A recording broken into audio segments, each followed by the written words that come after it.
Yesterday, there were 20 newly locally acquired cases, 5 of which were in quarantine for their entire infectious period. Kate will talk to those in more detail shortly. Currently, we have only 2 people in hospital. That is 2 too many, and for the first time in quite some time, no one in ICU. Can I particularly thank the some 34,892 people who came out to get tested yesterday? And can I also thank the 22,670 people who came through the vaccination centres that the state runs, and I'm pretty sure an even stronger number through our GP partners and the primary healthcare system. In regards to the state-run centres, that's the biggest day of vaccines administered since the 5th of June, and I would continue to encourage people to come forward in strong numbers as their availability across accessible vaccine sources and options continues to increase. Yesterday was day 1 of our expanded access to the safe and effective AstraZeneca vaccine. We administered 2,366 first doses of that vaccine yesterday. That is a more than 3-fold increase when compared to the Monday of the previous week. So I think that just, and we'll come back to it, gives strong emphasis to the fact that young people in particular, under 39, want to get vaccinated.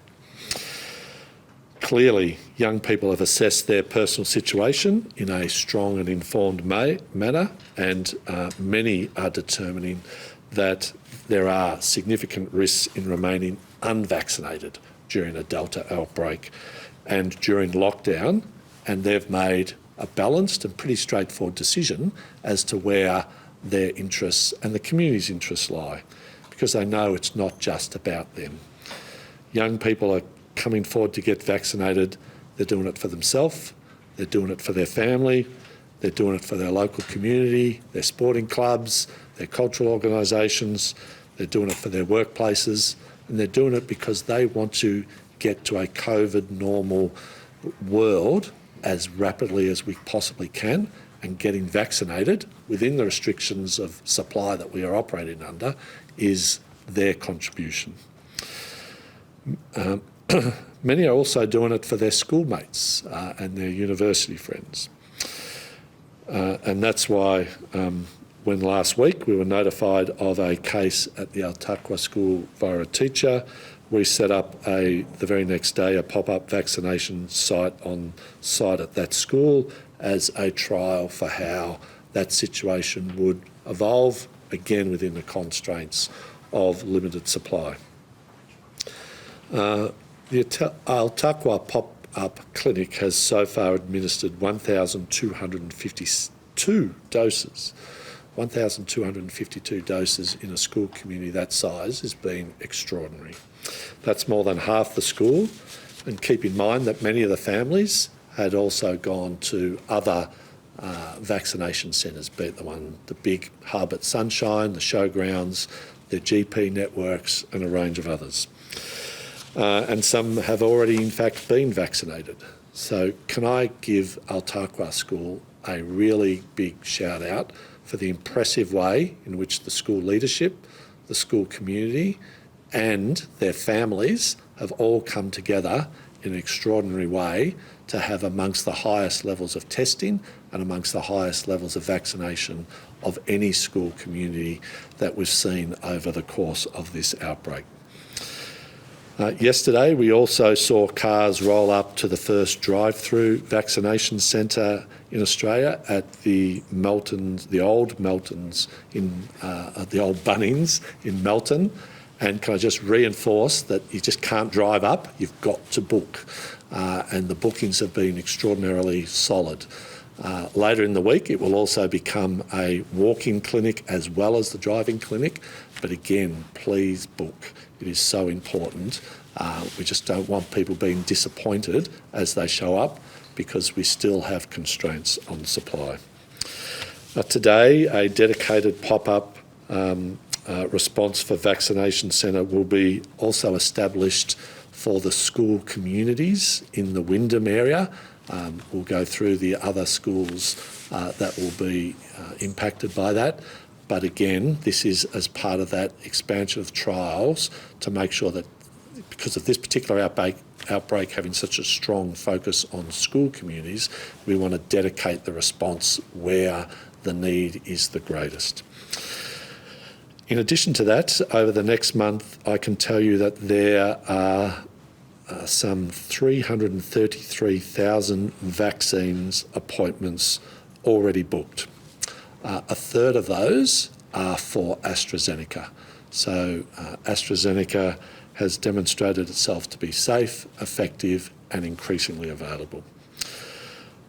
On top of those 33,000, a further 50,000 appointments have opened up over the next month, and 21,000 of those are now available for AstraZeneca.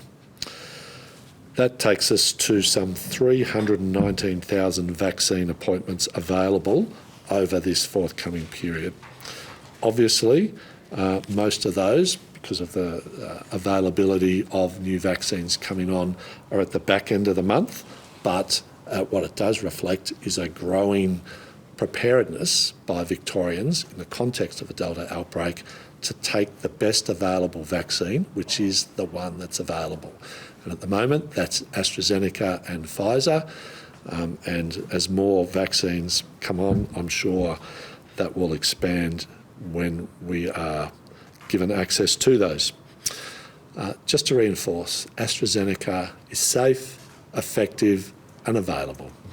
I got AstraZeneca, the Chief Health Officer got AstraZeneca, Jerome has had AstraZeneca. It's safe, it's available and it's effective. And we all did it. All Victorians who have been vaccinated have done it to protect themselves, to protect our families and to protect the communities that we're a part of. And we look forward to the hundreds of thousands of people in the coming weeks doing the same thing and coming forward to get us on this pathway out of the systems of having limited options when it comes to outbreaks. I was pleased that midnight last night restrictions were eased in regional Victoria, but can I use this as an opportunity to say that what has happened in regional Victoria is we have gone back to the still significant restrictions that are on place prior to last Thursday. Masks are still required indoors and outdoors, and please, no visitors to your home. It is not permitted. And if you live in Melbourne, that means that you can't head out to regional Victoria to stay in your regional holiday home should you have one. That's not the reason to leave. There's 5 reasons to leave in Victoria, in metropolitan Melbourne, still apply, and they apply for very good reason. I see that today New South Wales had, sadly, a record day of vaccination, of infection numbers. That should serve as a strong reminder to all Victorians as to why we need to continue to follow the public health rules and make sure that we get back to the situation that we were in only very recently as soon as we possibly can.